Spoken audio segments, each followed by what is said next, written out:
Hi guys, it's Amy. Today is a swing analysis lesson. Let's jump right into it by looking at the golfer's swing first.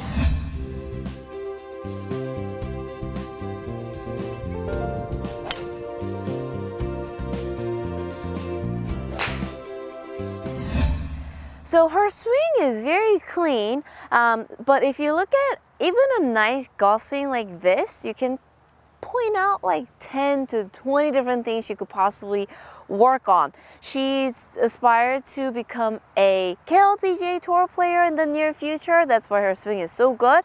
She gave me a list of things that she's concerned with. It's a big list, but bear with me. Let's go through those. She says her contact is inconsistent, she lost a lot of distance, and she feels like there's no hinge in the takeaway. She feels lifty at the top of the backswing, and she doesn't have much control over the club at the top, so it feels like she has extra frames. And on the way down, the club head feels like it's stuck behind her. The weight remains too much on the right foot, and she feels the spin out, and then the chest ends up lunging forward, and she ends up popping it, pushing it, slicing it. Once in a while she overuses her hands and hooks it. Okay, so it's a lot of stuff, but her main concern is loss of distance. And I can totally relate to what she's going through, because when I used to compete, it looks pretty good, but when one or two things are off, it feels like nothing's working properly. And I'm sure you guys can relate too. When you're playing golf, you have a great day, you feel like you're the happiest person on the face of earth. And then when you have a terrible day, you feel like the world has ended and nobody talked to me because I'm not a happy person today. So you guys know what kind of emotional roller coaster she might be going through, right? All right, so what a great teacher does is that the teacher can prioritize the most important things to work on really well. So the teacher might give Sumin one or two things to work on, and that could really take care of like 15 of her problems that's going on. That's what a great teacher does.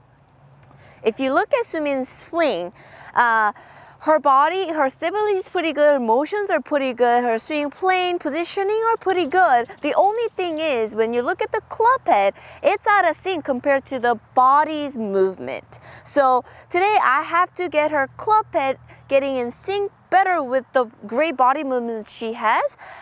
We could work on the hip spinning out, a little more stability, but I believe if the club head is in the correct spot when she's here, if the club head is in the correct spot, she won't feel as spinning, and the weight transfer will happen a little bit better if the club head is here. If the club head is lacking behind, is too slow, then the body has to stop and wait for the club head to catch up. That's why the weight shift isn't that great.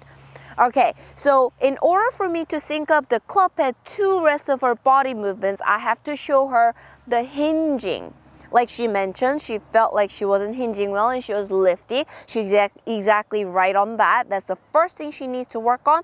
And I really do believe that's going to fix a lot of the problems that are going on in her swing. So let's just talk about hinging first. Why do we have to hinge? We have to hinge so that the club can travel on the correct swing plane and the club face orientation can stay square throughout the whole swing. We can add great speed to the club head speed by hinging correctly. That way we can hit it far with less effort. And even when the club head is moving very fast, if you hinge well, then you have great control over that club head. Okay, those are some of the reasons why we need to hinge. And hinging, whether you do early hinging or classical hinging, it doesn't really matter.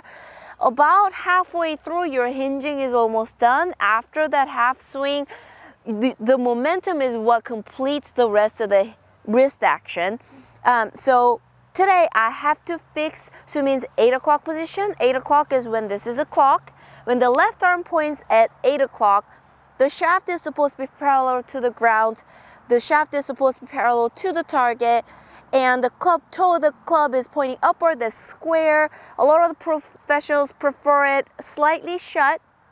If you do early hinge, your hand position is probably near the right thigh. If you do classical, it doesn't really matter. It'll be further away from your thigh, but it should be about in the same position at 8 o'clock.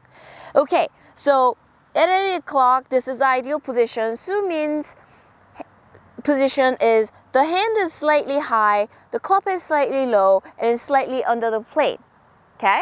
So before we go right into that, let's talk about the wrist action really quickly. So if you look at my wrist, where the thumb is, let's call that the top part of the wrist. And where the pinky, the ball of the left palm is, let's call it the bottom part of the wrist. Sumin is actually lifting this top part of the wrist this way. And what happens to the club head when you lift that part? It goes down and under the plane.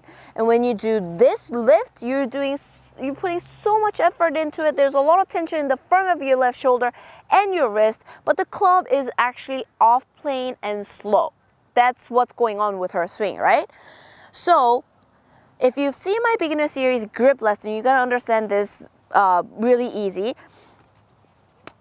Inside palm of your left hand is supposed to press down onto the 12 o'clock of your grip. If you maintain this, we'll be able to get into this position, right? When you press the palm down, the club head goes up with ease, and that's how we hinge properly, okay? We don't want any of this lifting, a lot of effort, and the club is not moving very well. We don't want that, okay? All right, in order for me to fix this position, the best way to do that is to do waggles. You've probably seen Michelle Wee do a lot of these waggles. She's really good at over-exaggerating that waggle. That's exactly what Sumin needs to do. So, this is the ideal position. Sumin is here. We need to exaggerate for her in order to get it in the correct position. We're going to do this. We're going to feel like the hands are lower than where we want it to be. We want the club head to feel higher than where we want it to be, and we want it to feel like it's more outside.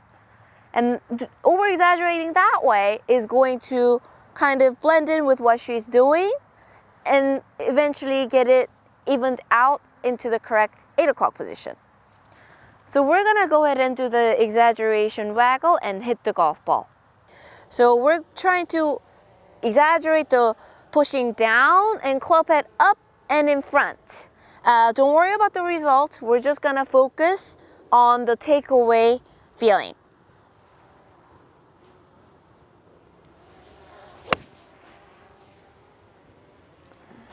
When I first start teaching this to my students and they get the correct hinging going, there is one common problem I see.